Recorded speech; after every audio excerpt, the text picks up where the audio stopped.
കൊള്ളാം. ഭാര്യയെ കയ്പുനീര് കുടിപ്പിച്ചു എന്ന് കേട്ടിട്ടേ ഉള്ളൂ. താനത് പ്രാക്ടിക്കലാക്കി കളഞ്ഞല്ലോ. സമർത്ഥനാണോ താൻ? സമ്മതിച്ചിരിക്കുന്നു. ഇതൊക്കെ കേട്ടപ്പോ എനിക്കും ഒന്ന് കല്യാണം കഴിച്ചാലോ എന്ന് തോന്നുന്നു. എങ്കിലും ആലോചിക്കാം സാർ. നമ്മുടെ ഡിപ്പാർട്ട്മെന്റിലെ വനിതാ SI ലീലാമ്മ 45 കഴിഞ്ഞിട്ട് വിവാഹമായിട്ടില്ല. അയ്യോ, അവളെ കല്യാണം കഴിച്ചാൽ അവൾ എന്നെയായിരിക്കും കഷായം കുടിപ്പിക്കുന്നത്. അതിരിക്കട്ടെ, താൻ ഈ കഷായം കുടിപ്പിക്കുന്നതൊക്കെ പുള്ളിക്കാരത്തിക്കുള്ള ശിക്ഷയാണെന്ന് അവൾ മനസ്സിലാക്കുന്നുണ്ടോ? മനസ്സിലാക്കുന്നുണ്ടാവാം. പക്ഷെ അവളത് ഭാവിക്കുന്നില്ല. നല്ല അനുസരണ. ഓ സാർ, അവളെ നേർവഴിക്ക് കൊണ്ടുവരാനാ ഞാൻ ഈ നിർദോഷങ്ങളായ കൊച്ചു കൊച്ചു വിഷമങ്ങളെ ഉണ്ടാക്കുന്നത്. നല്ലൊരു ജീവിത പങ്കാളിയാക്കണമെന്ന ഉദ്ദേശം എനിക്കുള്ളൂ. അവളെ മാറ്റിയെടുക്കാൻ കഴിയുമോ സാർ? അതോ ജീവിതകാലം മുഴുവൻ ഞാൻ ഈ വിഡ്ഢിവേഷം കെട്ടേണ്ടി വരുമോ? ഇല്ലടോ, മാറ്റിയെടുക്കാനൊക്കെ തനിക്ക് കഴിയണം. അതുകൊണ്ടാണല്ലോ ഞാനും ഇതിനൊക്കെ കൂട്ടു നിൽക്കുന്നത്. DGP സാറ് ഗീതുവിനെ കുറിച്ച് എല്ലാം എന്നോട് പറഞ്ഞു. അതെ, തന്നെയും ഗീതുവിനെ ഇപ്പൊ കൂട്ടിയോജിപ്പിച്ചതിന്റെ പ്രധാന കണ്ണ് ഞാനാണെന്ന് സാറിന് മനസ്സിലായി. അതുകൊണ്ടാവാം അദ്ദേഹം ഹൃദയം തുറന്നെല്ലാം സംസാരിച്ചു. വിഷമിക്കാടൂ, തന്റെ നല്ല മനസ്സ് ഒരിക്കൽ അവൾ അറിയും. അന്ന് അവൾ പശ്ചാത്തപിക്കും. അതുകൊണ്ട് കമ്മീഷണർ സാറേ, ഭഗവാൻ ശ്രീകൃഷ്ണൻ പറഞ്ഞതുപോലെ കർമ്മം ചെയ്തുകൊണ്ടേയിരിക്കുക. ആട്ടെ, എന്താ അടുത്ത കലാപരിപാടി? സത്യം പറ, ഒരാഴ്ചയായിട്ട് നിങ്ങൾ എന്താ എന്നെ കുടിപ്പിച്ചോണ്ടിരിക്കുന്നത്? ഓ മൈ ഗോഡ്, ലിവർ എല്ലാം കൂടെ പുറത്തു വരുന്നത് പോലെ. മോളെ ഏടത്തിയുടെ മുതുകും തടവിക്കോട്. വേണ്ട, ഡോണ്ട് ടച്ച് മീ. പറ, എന്ത് വിഷമാണ് നിങ്ങൾ എനിക്ക് തന്നോണ്ടിരിക്കുന്നത്? Tell me. വിഷമല്ല ഏട്ടത്തി, വിളർച്ച മാറാനുള്ള. വിളർച്ച? ആർക്കാടി വിളർച്ച? മോളെ നാരങ്ങാനീരിൽ ഉപ്പിട്ട് കുടിച്ചാ മതി. അത് തന്റെ മര്യാദക്ക് മരുന്നിന്റെ പേര് പറയുന്നുണ്ടോ? എനിക്കറിയില്ല മോളെ. ഓ, എന്തൊരു സ്നേഹം. നിങ്ങളിപ്പോ കുടിയൊക്കെ നിർത്തി വലിയ മാന്യനായിപ്പോയി. എന്റെ പണം കൊണ്ട് കുറെ കുടിച്ചിട്ടുള്ളതാ. ആ നന്ദി വേണം. എന്ത് മരുന്നാവും ഞങ്ങൾക്ക് അറിയില്ല. സൽപ്പേര് സദാനന്ദന വാങ്ങിയെന്നറിയാം. അത് ശരി.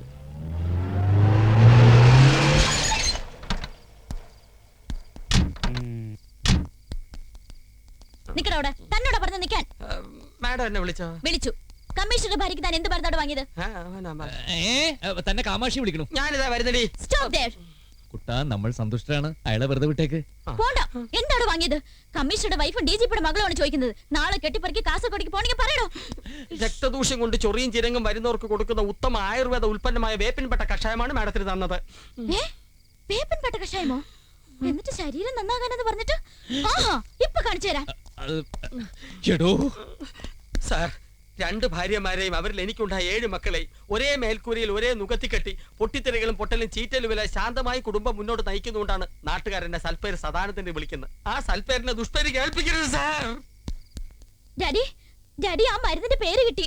ചൊറിക്കും ചെരങ്ങിനൊക്കെ കൊടുക്കുന്ന വേപ്പിൻപെട്ട കഷായം. ഇപ്പൊ മനസ്സിലായില്ലേ? ഏയ്, അതൊന്നും ആയിരിക്കില്ല. സഞ്ജീവൻ അങ്ങനൊന്നും ചെയ്യില്ല മോളെ. നിന്റെ ദേഹരക്ഷയ്ക്ക് വേണ്ടിയുള്ള ഏതോ വില കൂടിയ മരുന്നായിരിക്കും. അല്ല ഡാഡി, ഇതൊരു പ്ലാന്റ് റിവെഞ്ചാ.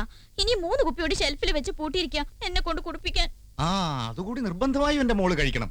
മെഡിസിൻ ഒരു കോഴ്സ് പൂർത്തിയായാലേ അതുകൊണ്ട് ഫലമുണ്ടാവും. ആ 3 കുപ്പിയും കൂടി കുടിച്ച എന്റെ ഡെഡ് ബോഡി ആയിരിക്കും ബാക്കി. Be serious daddy. ഒരാഴ്ചയായിട്ട് ഞാൻ ത്രൂ ഔട്ട് ഛർദിക്കുക. ഛർദിയോ? ലക്ഷ്മി, എന്താ മോക്ക് ഛർദി തുടങ്ങിന്ന്? മോളെ, മമ്മിയാ മോക്ക് ഛർദിലോ? അതെ മമ്മി, ഏതോ വൃത്തിയായിട്ട് മരുന്ന് എന്ന് ഛർദിപ്പിക്കുക. പറഞ്ഞിട്ട് ഡാഡിക്ക് മനസ്സിലാവുന്നില്ല. എന്നാ മമ്മിക്ക് മനസ്സിലായി. ദൈവം എന്റെ പ്രാർത്ഥന കേട്ടു. ഇനി അങ്ങോട്ട് ശരീരം വളരെ സൂക്ഷിക്കണേ മോളെ. കുറച്ച് മരുന്ന് ലേക്കൊക്കെ വാങ്ങി മമ്മിയും ഡാഡിയും ഉടനെ അങ്ങോട്ട് വരുന്നുണ്ട്. അയ്യോ മമ്മി, ഇതല്ല. ഇനി മോൾ ഒന്നും പറയണ്ട. ഇപ്പൊ അല്പം ചുണ്ടിയൊക്കെ കൂടുന്ന ടൈമാ. മോള് ഫോൺ വെക്കടി മോളെ. പൊട്ടി പെണ്ണ, ഒന്നും അറിയില്ല. ആരും എന്റെ പ്രോബ്ലം മനസ്സിലാക്കുന്നില്ലല്ലോ. ഞാൻ മനസ്സിലാക്കുന്നുണ്ട് കുട്ടാ. എനിക്ക് തന്നോടുള്ള സ്നേഹത്തിന്റെ ആഴമൊക്കെ അങ്കിളിന് നന്നായിട്ട് അറിയാം. അയ്യോ പാവം, 4-5 ദിവസമായിട്ട് നിർത്താതെ ഛർദിക്കുന്നതല്ലേ. നല്ല ക്ഷീണം ഉണ്ടാവും. പിന്നെ നാളെയാണ് സ്കൂളിലെ ഫംഗ്ഷൻ. കമ്മീഷണർ ഉദ്ഘാടനം, മിസസ് കമ്മീഷണർ സമ്മാനദാനം. വീഡിയോ കവറേജ് ഒക്കെ ഉള്ളതാണ്. നല്ല സ്മാർട്ട് ആയിരിക്കണം. ഓക്കെ, വാ കിടക്കാം.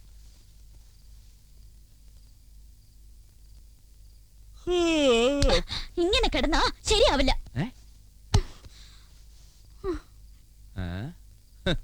പിണങ്ങുമ്പോ ഏതൊരു ഭാര്യയും കാണിക്കുന്നൊരു വലിയ കള്ളത്തര അത്. ചില വായി നോക്കി ഭർത്താക്കന്മാര് പുറകെ ചെല്ലും. എനിക്ക് നല്ല കൺട്രോളാ. കുറെ ദിവസം നീ ഇങ്ങനെ തന്നെ കിടക്കും. ആ.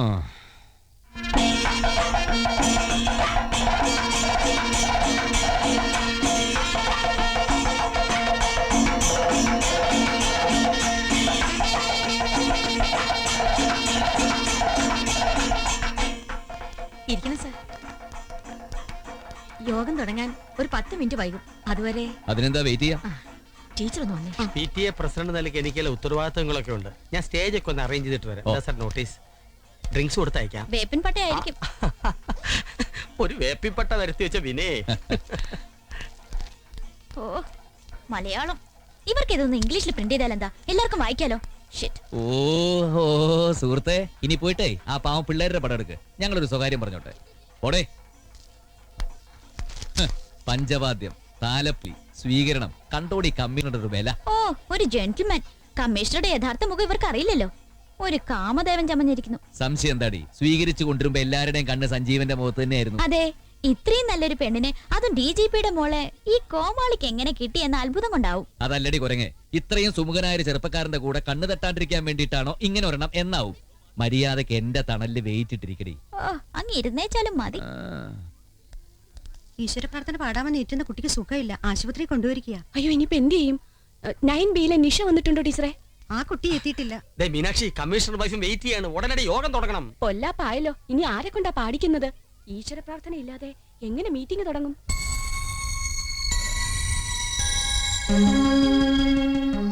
DGPയുടെ മോളെ ഒരു പാഠം പഠിപ്പിക്കാൻ പറ്റിയ അവസരം. ഇവള് പാടും.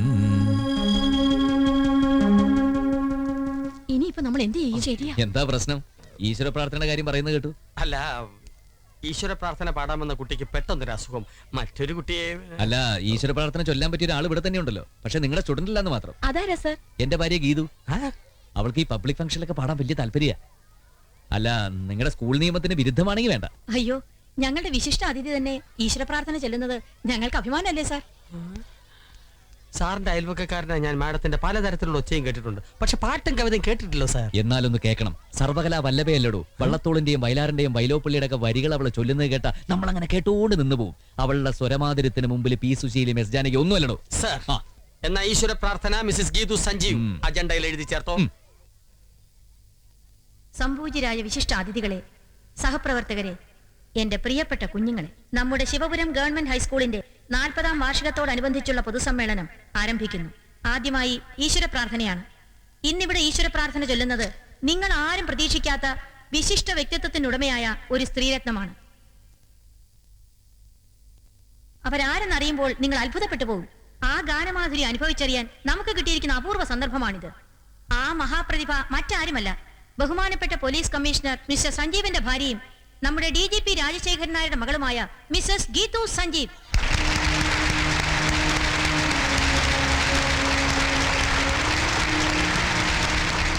ഈശ്വര പ്രാർത്ഥനയ്ക്ക് പുറമെ ഇടയ്ക്കൊരു പാട്ടുകൂടി പാടി ഈ വേദി ധന്യമാക്കണമെന്ന് അഭ്യർത്ഥിച്ചുകൊണ്ട് മിസ്സസ് ഗീതുവിനെ ക്ഷണിച്ചുകൊള്ളുന്നു. ചെല്ലുകൂട്ട, അവര് ക്ഷണിച്ചല്ലേ, ധൈര്യമായിട്ട് ചെല്ല്. Come on. നാണം കൊണ്ടാ. ഇതിൽ നാണിക്കാൻ എന്തിരിക്കുന്നു? Come on, please. ചെല്ല്.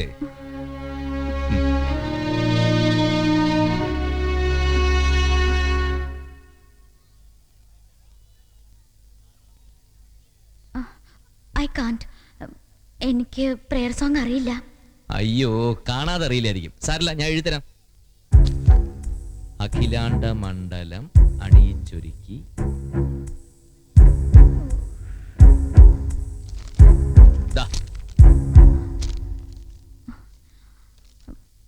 സോറി, എനിക്ക് മലയാളം എഴുതാനും വായിക്കാനും അറിയില്ല.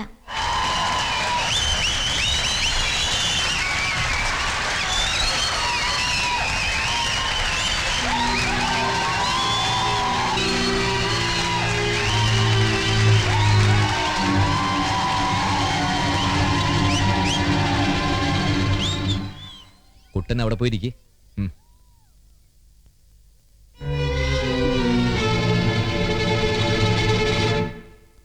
ബഹുമാന്യരെ, കൊച്ചനുജന്മാരെ, അനുജത്തിമാരെ, മലയാള ഭാഷ എഴുതാനും വായിക്കാനും അറിയില്ല എന്ന് പറയുന്നത് അന്തസ്സിന്റെയും പൊങ്ങച്ചത്തിന്റെയും ഭാഗമായി മാറിയിരിക്കുന്ന ഒരു കാലമാണിത്. തന്റെ കുട്ടിക്ക് മലയാളത്തിന് മാത്രം മാർക്ക് കുറവാണെന്ന് അഭിമാനത്തോടെ പറയുന്ന രക്ഷകർത്താക്കളുടെ കാലവും. ഏത് നാട്ടിൽ പഠിച്ചാലും ഏത് മീഡിയത്തിൽ പഠിച്ചാലും അടിസ്ഥാനം മാതൃഭാഷ തന്നെയാവണം. മഹാകവി വള്ളത്തോൾ പാടിയിട്ടുണ്ട്, മറ്റുള്ള ഭാഷകൾ കേവലം ധാത്രിമാർ, മർത്തിനു പെറ്റമ്മ തൻ ഭാഷ താൻ. അത് നാം മറക്കാതിരിക്കുക.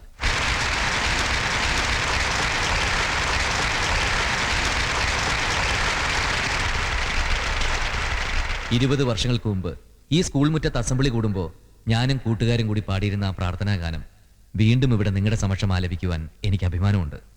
പൂർവ്വ വിദ്യാർത്ഥി എന്ന നിലയിൽ അതെന്റെ അവകാശമാണ്. അഖിലാണ്ട മണ്ഡലമണിച്ചൊരുക്കി അതിനുള്ളിൽ ആനന്ദ ദീപം കൊളുത്തി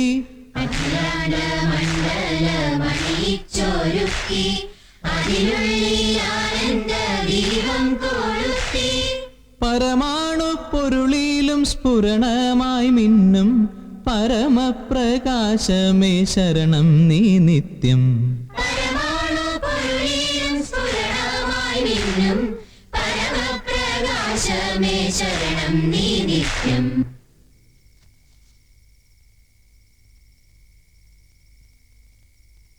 അന്ന് ഇംഗ്ലീഷ് അറിയാൻ പാടില്ലാത്തതുകൊണ്ട് നീ എന്റെ സഹോദരിമാരെ കരയിച്ചതേ നിന്റെ തലതിരിഞ്ഞ 4 കൂട്ടുകാരികൾ മാത്രമേ കണ്ടുള്ളൂ. മലയാളം അറിയാൻ പാടില്ലാത്തതുകൊണ്ട് നീ കരഞ്ഞത് ആയിരക്കണക്കിന് ആളുകൾ അടി കണ്ടത് ദൈവം ഉണ്ടാക്കി തന്നൊരു ചാൻസ് അത്. അല്ലെങ്കിൽ പിന്നെ പ്രാർത്ഥന ചൊല്ലാമെന്ന് നേരിടുന്ന കുട്ടിക്ക് അസുഖം വരാനും അത് ഞാനറിയാനും എനിക്ക് അങ്ങനെ ഒരു ഐഡിയ തോന്നാനും കലാപരിപാടി വൻ വിജയമായിരുന്നില്ലേ? Circumstances the villain. എന്തോ വല്ലതും പറഞ്ഞായിരുന്നോ? ആ, സാഹചര്യമാണ് ഇപ്പോഴത്തെ വില്ലൻ. അതിപ്പോ നിങ്ങളുടെ ഭാഗത്താ. നാളെ ആ പന്ത് എന്റെ കോർട്ടിലും വരും. വരട്ടെ. കാമാക്ഷി, നിന്റെ മക്കളെല്ലാം ഉണ്ടോ നോക്ക്. മീനാക്ഷി, നിന്റെ കുട്ടികളെ നീ ശ്രദ്ധിച്ചോണം. അവിടെ ചെന്ന് ബഹളമൊന്നും വെക്കല്ലേ മക്കളെ.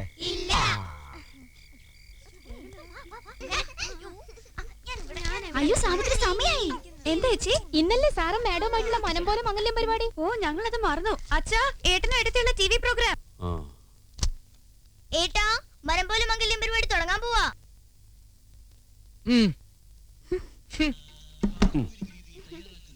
മോളെ ശകലമാർ. സുപ്രിയ ടിവിയുടെ മനം പോലെ മംഗല്യം എന്ന പരിപാടിയിലേക്ക് എല്ലാ പ്രേക്ഷകർക്കും സ്വാഗതം. പരസ്പര ധാരണ, സ്നേഹം, ഇഷ്ടാനിഷ്ടങ്ങൾ എന്നീ കാര്യങ്ങളിൽ ദമ്പതിമാർക്കുള്ള ഐക്യം പരീക്ഷിച്ചറിഞ്ഞ് ഏറ്റവും മനപ്പൊരുത്തമുള്ള ദമ്പതികളെ തിരഞ്ഞെടുക്കുന്ന പരിപാടിയാണിതെന്ന് എല്ലാ പ്രേക്ഷകർക്കും അറിയാമല്ലോ. ജീവിത പങ്കാളികൾ ഈ ഷോയിൽ അവരുടെ അനുഭവങ്ങൾ പങ്കുവയ്ക്കുന്നു. ഇന്നത്തെ മനം പോലെ മംഗല്യം പരിപാടിയിൽ പങ്കെടുക്കാനെത്തിയ ദമ്പതികളെ നമുക്ക് പരിചയപ്പെടാം. ഇദ്ദേഹം കേരളത്തിലെ സമർത്ഥനായ പോലീസ് കമ്മീഷണറും ഗായകനും മികച്ച കലാകാരനുമായ മിസ്റ്റർ സഞ്ജീവൻ IPS. അദ്ദേഹത്തിന്റെ ഭാര്യ കേരള പോലീസ് ഡയറക്ടർ ജനറലിന്റെ മകൾ മിസസ് ഗീതു സഞ്ജീവ്. അടുത്തതായി മിസ്റ്റർ വേണുഗോപാൽ. ഇദ്ദേഹം. ഇനി നമുക്ക് ഭാര്യമാർ തങ്ങളുടെ ഭർത്താക്കന്മാരെ എങ്ങനെ വിലയിരുത്തുന്നു എന്ന് നോക്കാം. ആദ്യം മിസ്റ്റർ സഞ്ജീവിനെ കുറിച്ച് ഗീതു സഞ്ജീവ്. ഞാൻ വളരെ ലക്കിയാണ് സഞ്ജീവിനെ പോലെ പെർഫെക്റ്റ് ആയ ഒരു ഹസ്ബൻഡിനെ കിട്ടിയതിൽ. പോലീസ് കമ്മീഷണർ ആവുമ്പോൾ വളരെ ടഫ് ആയിരിക്കുമെന്നാണ് ഞാൻ വിചാരിച്ചത്. But he's very soft and friendly. വളരെ ക്ഷമയുള്ളവനാണ്. My husband is equal to God. അദ്ദേഹം പറയുന്നത് എന്തും ഞാൻ ഒബേ ചെയ്യും. അദ്ദേഹം ഡാം ഹെൽ ഒരു ഫാമിലി ഷോ. ആരും കാണണ്ട. എല്ലാരും പൊയ്ക്കോ പൊയ്ക്കോ. TV ഓൺ ചെയ്യടി. വേണ്ട, എനിക്ക് കാണണ്ട. നിനക്ക് കാണണമെങ്കിൽ വേണ്ട, ഇവിടെ കാണാൻ വേറെ ആൾക്കാരുണ്ട്. എന്റെ ഹസ്ബൻഡ് പറയുന്നത് എന്തും ഞാൻ ഒബേ ചെയ്യുന്നു നീ ഇപ്പൊ പറഞ്ഞല്ലേ ഉള്ളൂ. നീ എന്നെ കുറിച്ച് പറഞ്ഞത് ഇവരൊക്കെ കേക്കട്ടെ. പരസ്പര ധാരണ, അണ്ടർസ്റ്റാൻഡിംഗ് ആണ് ഞങ്ങളുടെ ലൈഫിന്റെ സക്സസ്. ഞാൻ പറയുന്നത് സഞ്ജുവും സഞ്ജു പറയുന്നത് ഞാനും മനസ്സിലാക്കി പൂർണ്ണമായും സഹകരിക്കും. സഞ്ജുവിന്റെ വീട്ടിലെ അന്തരീക്ഷവുമായി എനിക്ക് പെട്ടെന്ന് തന്നെ ഇണങ്ങിച്ചേരാൻ.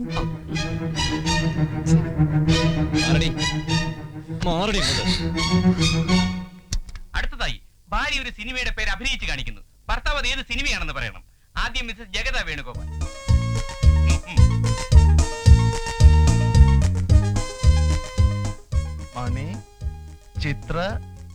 മണിച്ചിത്ര താഴ്.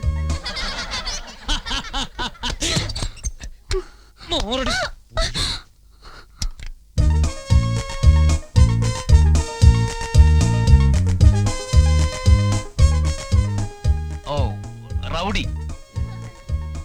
ദാദാ, ചട്ടമ്പി. കല്ല്.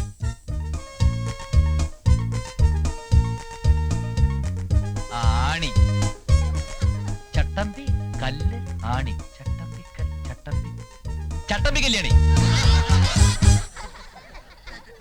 എനിക്ക് ആലോചിക്കേണ്ടി വന്നില്ലടേ. DGP വളർത്തിയ അൽസേഷൻ നായാന്ന് എനിക്ക് പറയാൻ തോന്നിയത്. ടിവി കാണണ്ടെന്ന് പറഞ്ഞപ്പോ ഏയ്, മാറി അങ്ങോട്ട്. മര്യാദയ്ക്ക് അവിടെ ഇരുന്ന് കണ്ടോണം. Sanju better move. എനിക്ക് ടിവി ഓഫ് ചെയ്യണം. എടി, പോടി അങ്ങോട്ട്. Sanju, I'll become mad. മിണ്ടി പോരുത്. You bloody idiot. Shut up, you. പോടി ഇങ്ങോട്ട്. എന്താ കാണിക്കുന്നത്? Leave me. അതാണ് കേരളത്തിലെ ദാമ്പത്യ ബന്ധത്തിന്റെ പ്രത്യേകത. മനഃപൂർവ്വമുള്ള അടുത്ത ദമ്പതികളെ നമുക്ക് പരിചയപ്പെടാം. Hey, സഞ്ജു. കേറി പോടി അങ്ങോട്ട്.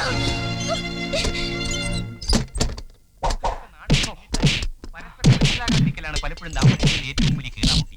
അയലത്ത് സുന്ദരനായ ഒരു ചെറുപ്പക്കാരൻ വന്ന് താമസം ആരംഭിച്ചാൽ വെറും സംശയത്തിന്റെ പേരിൽ ഭാര്യ കിടപ്പുമുറിയിട്ട് പൂട്ടിയിട്ട് ഓഫീസിൽ പോകുന്ന ഭർത്താക്കന്മാരുണ്ട്.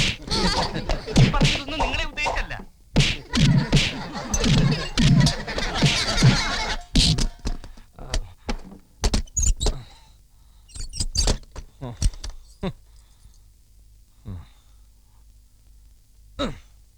എന്ത് പറ്റി സാർ? എന്റെ അടിയൊക്കെ അവള് തടഞ്ഞു കളഞ്ഞു. ഓഹോ. അവള് കറാട്ടെ ബ്ലാക്ക് ബെൽറ്റ്. മാഡം സാറിനിട്ട് ചാർത്തിയോ? സാർ, സത്യത്തിൽ അവിടെ എന്താണ് സംഭവിച്ചത്? അത് ഞാൻ എന്നോട് പറഞ്ഞില്ലേ? ഒന്ന് വ്യക്തമാക്കി തരൂ. ഇപ്പൊ മനസ്സിലായോ? ഇതാണ് സംഭവിച്ചത്. ഒരു മേലുദ്യോഗസ്ഥന്റെ പേഴ്സണൽ അഫയേഴ്സിൽ കീഴുദ്യോഗസ്ഥൻ ഇടപെടണ്ട. അണ്ടർസ്റ്റാൻഡ്? സാർ, ഈ കഥക് തുറക്കുന്നുണ്ടോ? തുറന്നില്ലെങ്കിൽ ഞാനിത് ചവിട്ടി പൊളിക്കും. ചവിട്ടി പൊളിച്ചാ നിന്റെ പല്ല് 32 ഞാൻ അടിച്ച് തെറിപ്പിക്കും. കഥക് തുറക്കാനാ പറഞ്ഞത്. ഇല്ലടി, നീ ഇതിനകത്ത് കിടന്ന് ഇഞ്ചിഞ്ചായിട്ട് ചക്രശ്വാസം വലിച്ച് ഒടുങ്ങ്. ഞാൻ ഡാഡിയെ വിളിച്ചറിയിക്കും. നിന്റെ ഡാഡിയുടെ തല അത്രക്കായോ? എന്നെ അടിച്ച് പൊളിക്കും ഞാൻ. എങ്കിൽ നിന്റെ കൈ ഞാൻ വെട്ടും. അങ്ങനെ ഇന്നത്തെ മത്സരങ്ങളെല്ലാം അവസാനിച്ചിരിക്കുകയാണ്. സ്നേഹം, പരസ്പരധാരണ, ഐക്യം എന്നീ രംഗങ്ങളിൽ ഒന്നാം സ്ഥാനത്തെത്തിയത് മിസ്റ്റർ സഞ്ജീവൻ, മിസ്സസ് സഞ്ജീവൻ. അവർക്കുള്ള സുപ്രിയ ടിവിയുടെ ഉപകാരം ഇപ്പോൾ നൽകുന്നു.